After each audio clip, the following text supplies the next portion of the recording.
소쿨극장 오디오북입니다.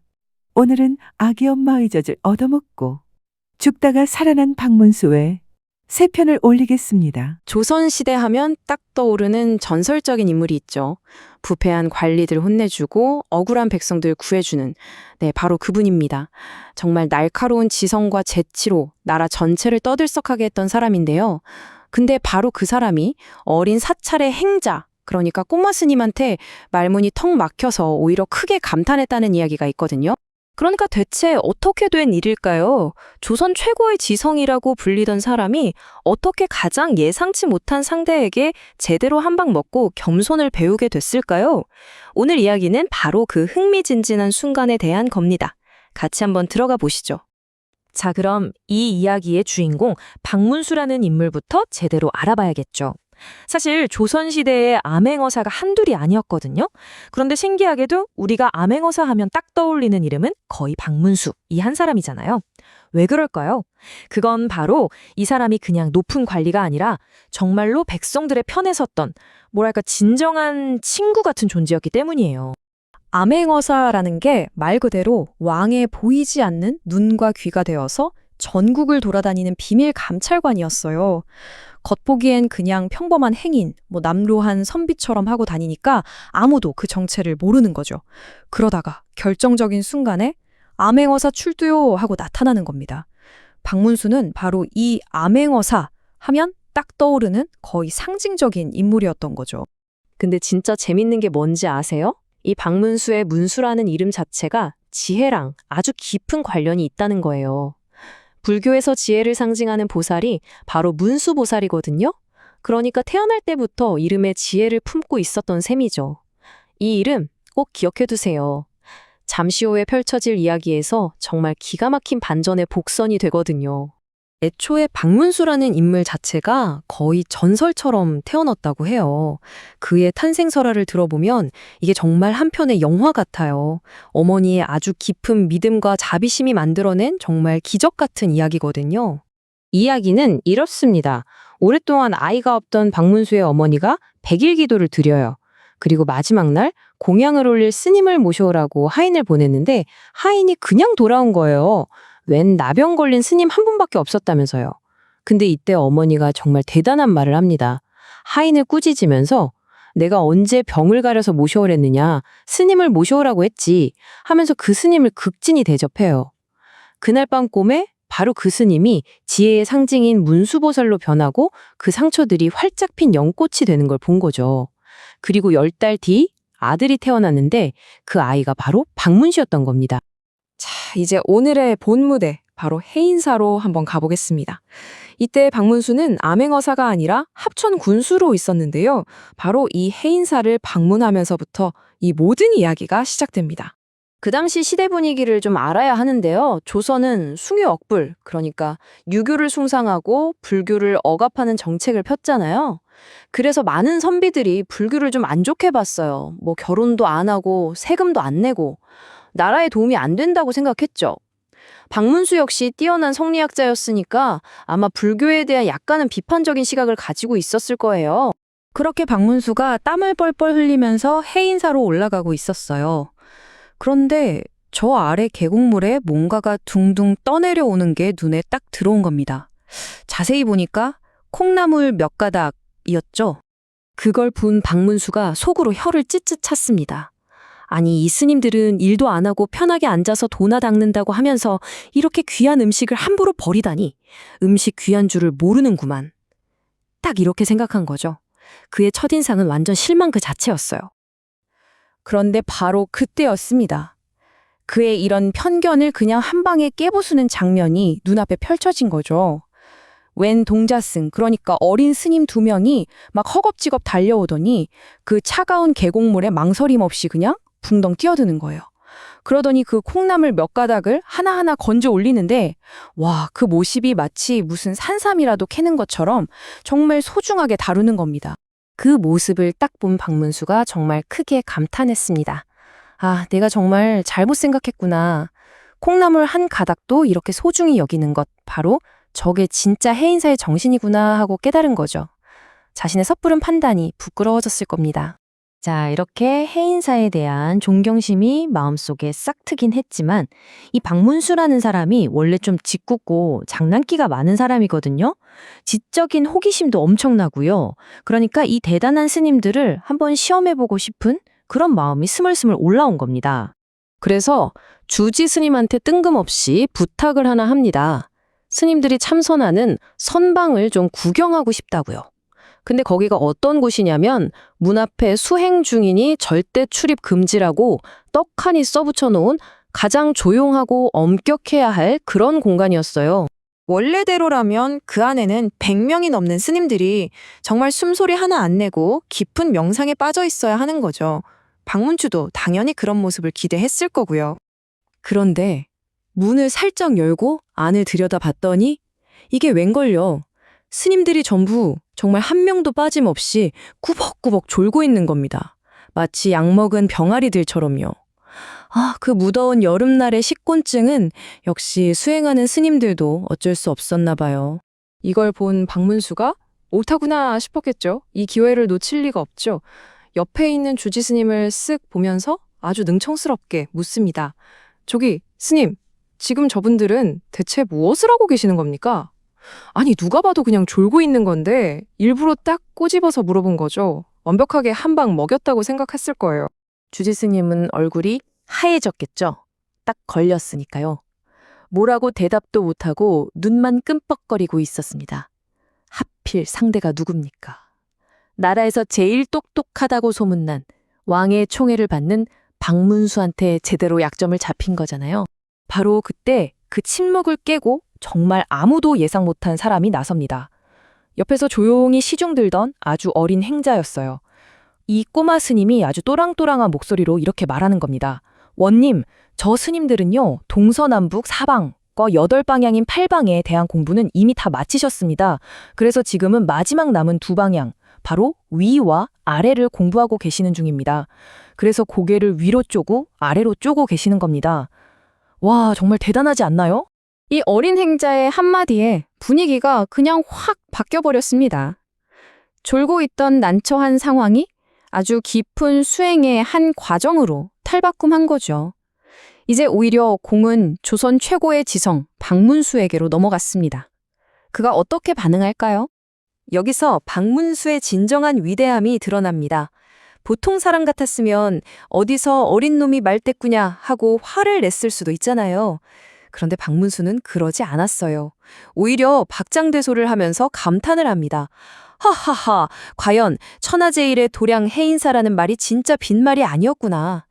자신의 귀에 넘어가지 않고 재치 있게 받아친 그 지혜를 인정하고 또 그걸 즐길 줄 아는 정말 그릇이 큰 사람이었던 거죠. 이 짧은 이야기 안에 정말 많은 교훈이 담겨 있죠.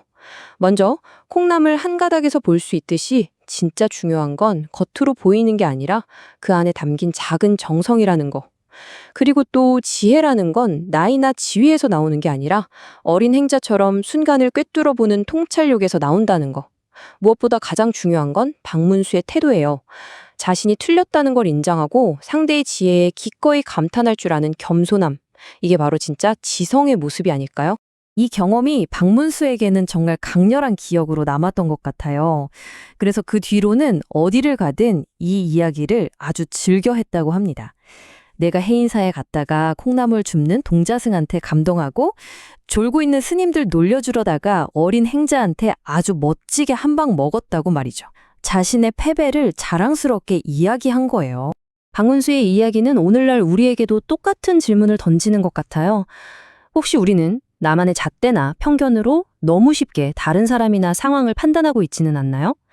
어쩌면 우리가 무심코 지나치는 그 떠내려가는 콩나물 속에 우리가 섣불리 비웃는 그 졸고 있는 스님의 모습 속에 지금 나에게 가장 필요한 지혜가 숨어 있을지도 모릅니다. 한번 주변을 둘러보세요. 여러분을 기다리는 뜻밖의 지혜가 어디에 숨어 있을지 아무도 모르는 거니까요. 여러분, 정의나 신의, 사람의 진짜 가치, 이런 건 대체 뭘로 잴 수 있을까요? 오늘 바로 그 답을 찾아가는 한 남자의 아주 특별한 시험에 대한 한국 고전 이야기 속으로 한번 들어가 보려고 합니다. 근데 이 이야기 처음부터 막 대단한 영웅이 등장하고 그러진 않아요. 오히려 시작은 외모 때문에 온갖 멸시를 받는 한 여인이 있었는데 그 여인을 향한 마을 사람들의 아주 잔인한 소문에서부터 출발합니다. 자, 배경은 진주라는 마을이고요. 여기에 박문수라는 젊은 선비가 있었어요. 이 사람이 앞으로 자기 운명을 완전히 바꿔놓을 정말 너무나도 다른 두 사람과 인연을 맺게 됩니다. 그 첫 번째 인연은 뭐랄까, 모두가 우러러보는 당대 최고의 미인이자 예인이었던 기생이었어요. 둘은 뜨거운 맹세까지 나눴죠. 그리고 다른 한쪽은 완전의 반대예요. 사회 가장 낮은 곳에서 아무도 거들떠보지 않던 한 하녀, 그 하녀를 향한 작은 동정심, 바로 이 두 가지였습니다.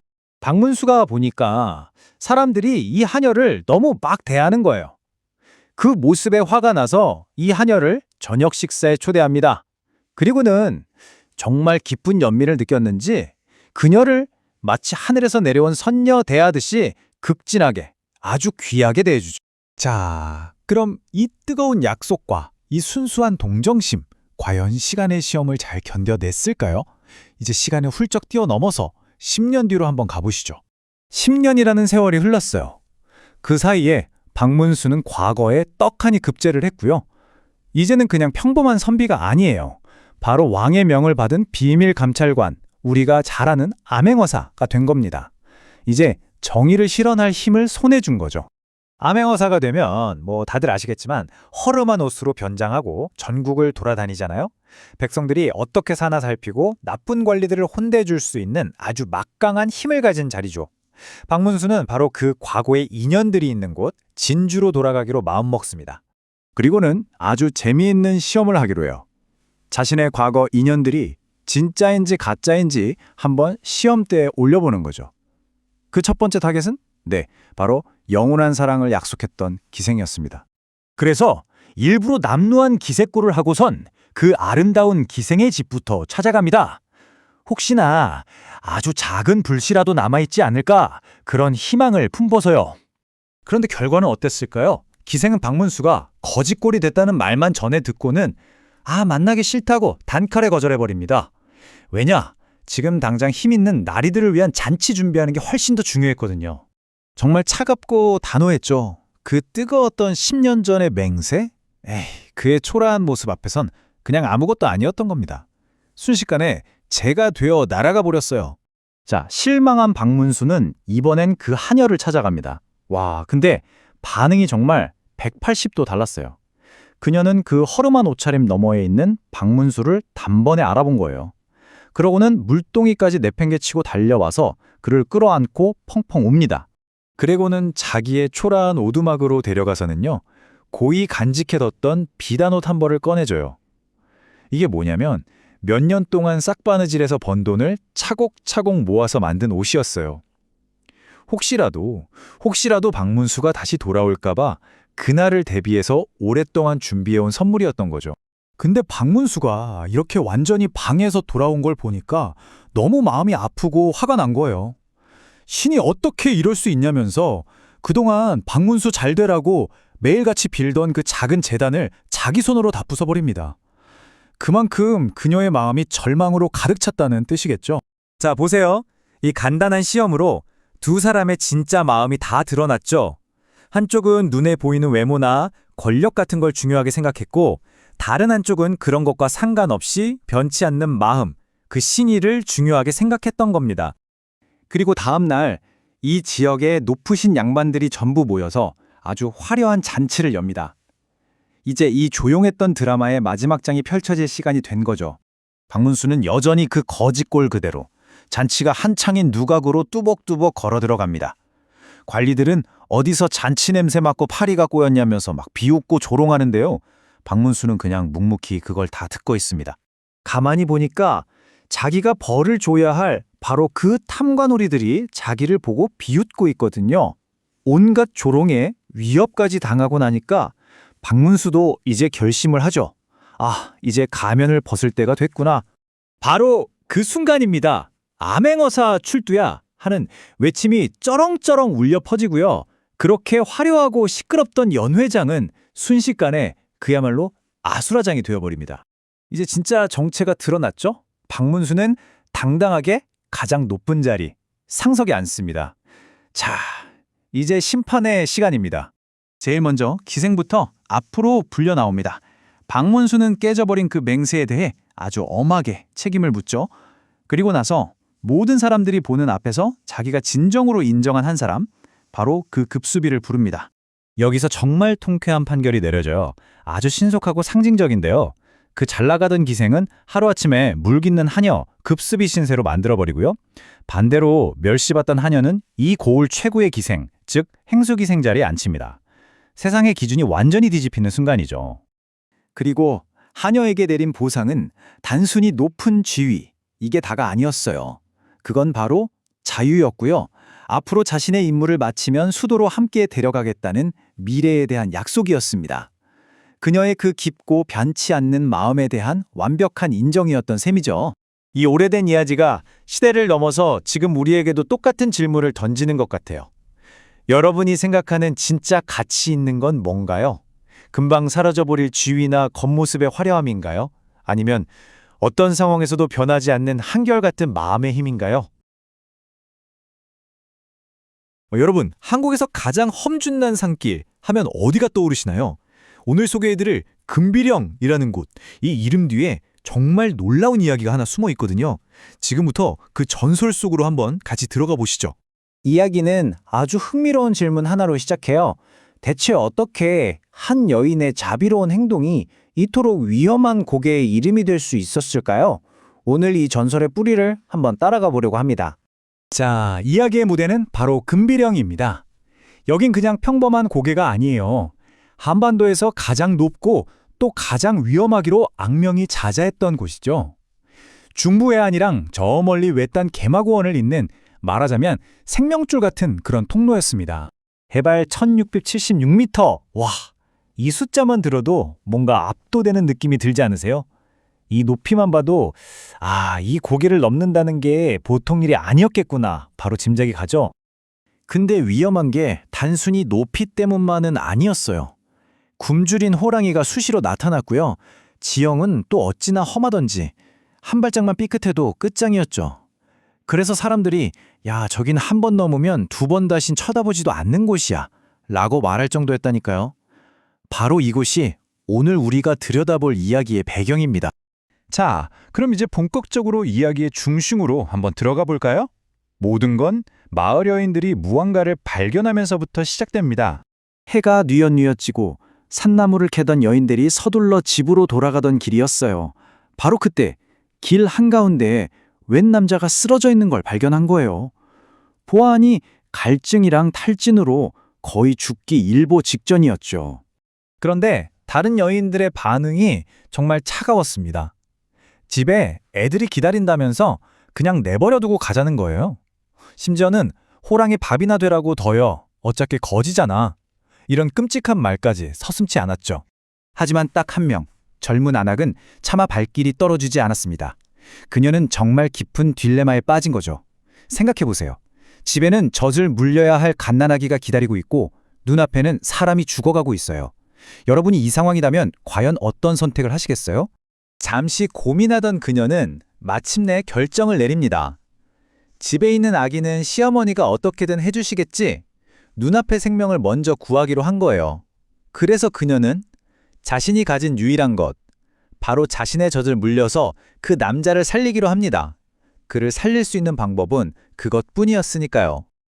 그 모습을 본 다른 여인들은 기겁을 합니다. 세상에, 저 여자 미쳤나 봐. 아기 먹일 젖을 생판 모르는 사내한테 주다니. 서로 이렇게 수군거리면서 혹시라도 자기들한테 무슨 해코지가 있을까 봐 허둥주둥 산을 내려가 버렸어요. 자, 이제 이야기는 아내를 기다리던 남편에게로 넘어갑니다. 근데 이 남편이 마을 여인들한테서 아주 그냥 뒤틀릴 대로 뒤틀린 이야기를 듣게 돼요. 아내를 마중 나갔던 남편이 산에서 먼저 내려온 여인들과 딱 마주친 거죠. 이 여인들이 가만히 있었을까요? 아니죠. 대개 부인, 지금 뒤에서 웬 사내랑 재미 보고 있더라. 이런 식으로 아주 악의적으로 이야기를 꾸며서 전한 겁니다. 그 독이 든 소문은요, 순식간에 남편의 이성을 마비시켜버렸습니다. 분노로 눈이 뒤집힌 그의 시야에 저 멀리서 웬 남자를 부축하면서 힘겹게 내려오는 아내의 모습이 보였던 거죠. 남편은 앞뒤 잴 것도 없이 아내에게 달려들었어요. 이 망할 년! 어떤 놈이 다른 사내한테 져줄 주라고 시켰냐? 분노에 찬 고함과 함께 아내를 그대로 땅바닥에 내동댕이 치고는 정말 무자비하게 짓밟기 시작했습니다. 바로 그 폭력적인 순간, 그 아수라장 속에서 이야기는 정말 극적인 반전을 맞이합니다. 바로 이 나그네의 진짜 정체가 밝혀지는 거죠. 남편이 아내도 모자라 나그네까지 때리면서 난동을 부리는 바로 그 와중에 나그네의 허리춤에서 무언가 툭 하고 땅으로 떨어졌습니다. 그게 뭐였냐면 바로 마패였습니다. 여러분, 마패가 그냥 예쁜 장식품이 아니잖아요. 이건 왕의 대리인, 즉 암행어사라는 걸 증명하는 물건이에요. 그야말로 절대적인 권력의 상징이었죠. 그걸 본 구경꾼 중에 한 아이가 소리칩니다.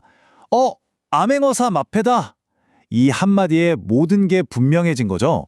이 사람은 그냥 길 가던 나그네가 아니라 왕의 명을 받고 민심을 살피던 비밀 감찰관이었던 겁니다. 이 한마디에 모든 상황이 180도 뒤바뀝니다. 남편의 그 활활 타오르던 분노는요, 순식간에 뼈를 깎는 듯한 공포로 변해버렸어요. 자기가 무슨 짓을 저질렀는지 그제야 깨달은 거죠. 그 자리에 그대로 털썩 주저앉아서 손이 발이 되도록 빌기 시작했습니다. 자, 이제 이야기의 결말을 향해 가볼까요? 과연 어사는 어떤 판결을 내렸을까요? 그리고 이 사건이 어떻게 해서 고개의 이름으로까지 남게 된 걸까요? 며칠 뒤에 어사가 이 부부를 관하로 불렀어요. 그런데 정말 놀랍게도 아내가 남편을 벌하지 말아달라고 다 자기 탓이라며 용서를 구하는 거예요. 어사는 그 자비심에 크게 감동해서 아내에게는 상으로 눈 몇 마지기를 선물로 줬고요. 남편에게는 다시는 생각 없이 성급하게 행동하지 말라고 따끔하게 경고하는 선에서 사건을 마무리했습니다.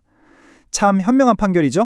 이 사건이 있고 나서 어사는 고개 입구에 비석을 하나 세웁니다. 그리고 준비 없이는 절대 이 고개를 넘지 말라는 뜻에서 금비령이라고 이름을 붙여줬어요. 그런데 그 이후로 사람들 사이에서는 또 다른 이름으로도 불렸다고 해요.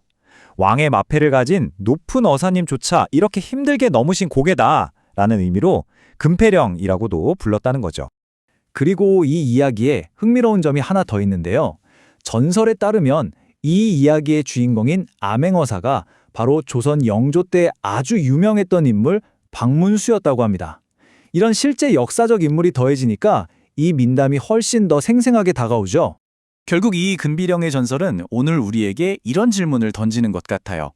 다른 사람들의 섣부른 판단과 오해 속에서 진정한 친절과 자비의 가치는 과연 어떻게 평가받아야 하는 걸까요? 이 젊은 안악의 선택이 오늘을 살아가는 우리에게도 참 많은 생각을 하게 만드네요. 여러분, 밥 한 끼가 사람 인생을 통째로 바꿀 수 있다. 이러면 믿으시겠어요? 오늘 우리가 함께 살펴볼 이야기, 바로 어사와 마지막 밥 한 그릇이 바로 그런 기적 같은 순간을 담고 있거든요. 이야기의 시작부터가 아주 그냥 극적입니다. 배고파 쓰러지기 직전인 관리 한 명, 그리고 정말 아무것도 가진 게 없는 가난한 가족. 이 둘이 딱 마주치는데 글쎄 이들 앞에 정말 어려운 선택지가 놓이게 돼요. 자, 본격적인 이야기에 들어가기 전에 우리 한번 스스로한테 질문 하나 던져볼까요? 아무런 대가도 바라지 않는 순수한 친절. 과연 그 가치는 뭘까요? 오늘 이 이야기가 어쩌면 그 답을 찾아가는 꽤 괜찮은 길잡이가 되어줄지도 모릅니다. 그렇죠. 모든 대당한 이야기들은 보통 한 인물이 등장하면서 시작되잖아요. 자, 첫 번째 장입니다. 문 앞에 이방인. 모든 사건의 시작은 허름한 문지방을 넘어서려는 한 남자, 바로 박문수에게서부터 비롯됩니다. 아니, 근데 이 초라한 행색의 난자가요, 사실은 왕의 눈과 귀 역할을 하는 비밀 감찰관, 바로 그 유명한 암행어사 박문수라면 좀 놀랍지 않나요? 그렇게 막강한 권력을 가진 사람이 지금 당장은 굶주려서 쓰러지기 일보 직전이라는 거죠. 그렇게 헤매다가 간신히 다 쓰러져가는 초가집 하나를 발견해요. 그리고 박문수는 거기에 사는 젊은이에게 정말 간절하게 밥 한 그릇만 좀 달라고 부탁합니다. 어떻게 보면 아주 소박하고 기본적인 부탁이었죠. 하지만 박문수의 이 소박한 요청이요, 사실 이 가족한테는 세상에서 가장 어려운 질문이나 마찬가지였어요. 자, 이제 이야기의 진짜 핵심으로 들어가 보겠습니다. 마지막 한 톨의 쌀. 과연 이 쌀 한 톨에 어떤 무게가 실려 있었을까요? 그때 젊은이가 어머니한테 이렇게 말하는 거예요. 어머니, 굶주린 사람이 왔는데 어떻게 그냥 보냅니까? 와, 이 한마디에 정말 모든 게 담겨 있지 않나요? 한치의 망설임도 없는 그런 깊은 연민이 느껴지죠. 아니, 근데 왜 이 선택이 그렇게 어려웠을까요? 알고 보니 그 쌀이 그냥 먹을 쌀이 아니었던 겁니다. 바로 돌아가신 아버지를 위한 마지막 제사상에 올려야 할 쌀이었던 거죠. 그러니까 돌아가신 조상에 대한 의무냐, 아니면 눈앞에 살아있는 사람에 대한 의무냐, 이 두 가지 정말 중요한 가치가 저울 위에서 팽팽하게 맞서는 그런 순간이었던 겁니다. 그런데 밖에서 이 모든 대화를 박문수가 다 듣고 있었던 거예요. 와, 정말 큰 충격과 감동을 받았겠죠. 자기 밥 한 그릇 때문에 돌아가신 아버지를 위한 마지막 예의까지 포기하려는 이 가족을 보면서 마음이 크게 움직이기 시작한 겁니다. 하지만 이 선량한 가족에게 닥친 시련은 이게 끝이 아니었습니다. 세상에 빛이 있으면 어둠도 있는 법이잖아요. 이제부터는 불의한 자의 횡포가 시작됩니다. 갑자기 웬 하인 하나가 들이닥칩니다. 알고 보니까 이 마을의 최고 권력자, 좌수가 보낸 사람이었어요. 이 좌수라는 자리가 당시 조선의 엄격한 신분사회에서는 한 지역의 행정을 마음대로 주무르는 거의 절대 권력자였거든요. 그런데 그런 좌수가 이 가난한 젊은이가 감히 자기 딸한테 청혼했다는 이유만으로 격분해서 주기적으로 불러다가 매질하고 괴롭히고 있었던 겁니다. 이건 명백한 권력 남용이죠. 힘없는 사람에 대한 횡포고요. 이 모든 걸 지켜본 박문수, 정말 화가 머리끝까지 났겠죠. 그래서 자기가 이 젊은이의 삼촌이라고 딱 나서면서 대신 가겠다고 합니다. 자, 이제부터 조용하던 이야기에 슬슬 긴장감이 흐르기 시작하죠. 때로는 이런 정의로운 분노가 정말 거대한 변화를 만들기도 하잖아요. 이야기는 이제 클라이막스로 치닫습니다. 네 번째 장, 드디어 어사의 정체가 밝혀지는 순간이 왔습니다. 좌수 입장에선 기가 막혔겠죠. 웬 낯선 사람이 나타나서 자기를 꾸짖으니까요. 그래서 크게 화를 내면서 당장 저놈을 잡아다 곤장을 치라고 명령합니다. 자기 권위를 이용해서요. 이게 바로 자신의 힘을 과시하는 가장 오만한 순간이었던 겁니다. 하지만 좌수는 바로 그 순간 자기 인생 최대의 실수를 저질렀다는 걸 곧 깨닫게 됩니다. 왜냐하면 그가 마주한 사람은 그냥 평범한 나그네가 아니었거든요. 자수가 딱 하나 몰랐던 게 있었어요. 바로 마패의 존재입니다. 여러분, 마패가 그냥 말 빌릴 때 쓰는 증표가 아니에요. 그건 곧 왕 자신, 그러니까 절대적인 권력 그 자체를 의미하는 물건이었습니다. 그리고 바로 그 순간 박문수가 품에서 마패를 딱 꺼내서 보여줍니다. 암행어사 출두요! 이런 장면이죠. 이 작은 증표 하나 때문에 그 오만했던 권력자와 힘없던 피해자의 처지가 정말 순식간에 완전히 뒤바뀌어버립니다. 자, 권력의 저울이 순식간에 확 기울었죠? 이제 모든 걸 제자리로 돌려놓을 시간입니다. 다섯 번째 장, 선행의 위대한 보상이 어떻게 펼쳐지는지 한번 보시죠. 박문수는 자기 권한을 이용해서 아주 그냥 속전속결로 정의를 실현합니다. 먼저 좌수 딸이랑 결혼시켜라 하고 명하고요. 관아에 시켜서 아주 성대한 잔치도 열게 합니다. 그리고 여기서 끝이 아니에요. 좌수 재산의 절반을 떼어서 이 젊은 부부에게 주게 하고 그 문서에 증인으로 자기 이름이랑 마패까지 꽝 찍어서 아무도 이걸 되돌릴 수 없게 만들어버리죠. 그러니까 결국 핵심은 이거예요. 굶주린 나그네에게 베풀었던 그 밥 한 그릇, 그 순수한 선행 하나가 이 젊은이에게 아름다운 아내, 엄청난 재산, 그리고 나라에서 제일 가는 든든한 백까지 전부 다 안겨준 셈이죠. 정말 통쾌한 권선징악 이야기죠? 그럼 이야기가 우리에게 남긴 건 과연 뭘까요? 자, 그 마지막 교훈을 찾아가 봅시다. 여섯 번째 장, 측은지심입니다. 바로 측은지심. 이 네 글자가 이 설화 전체를 꿰뚫는 핵심 키워드입니다. 다른 사람의 아픔이나 불행을 보고 차마 그냥 지나치지 못하는 마음, 바로 그 마음이죠. 그 젊은이가 보여줬던 행동이 바로 이 측은지심의 완벽한 예시였던 거고요. 결국 이 이야기가 우리한테 던지는 메시지는 아주 명확해요. 진짜 좋은 일이란 건 어떤 보상도 기대하지 않을 때 가장 빛나고 바로 그 순수한 마음 자체가 가장 큰 복을 불러온다는 것. 바로 이거죠. 자, 오늘 이 오래된 이야기를 통해서 우리는 작은 친절이 얼마나 큰 힘을 가질 수 있는지 봤습니다. 문득 궁금해지네요. 여러분의 삶 속에서는 어떠셨나요? 정말 사소하다고 생각했던 친절이 나중에 엄청난 나비 효과가 돼서 돌아온 경험 혹시 없으신가요? 오늘 이야기가 그런 순간들을 한 번쯤 떠올려 보는 계기가 되었으면 좋겠습니다. 공지 있습니다. 2026년부터 소우쿨 극장은 일주일에 3번, 매주 화요일, 목요일, 토요일 오전 11시 전후에 이야기 올리는 것을 원칙으로 하겠습니다. 매주 목요일은 오디오 북 모음집을 올리겠습니다. 이번 주는 아주 늦었습니다.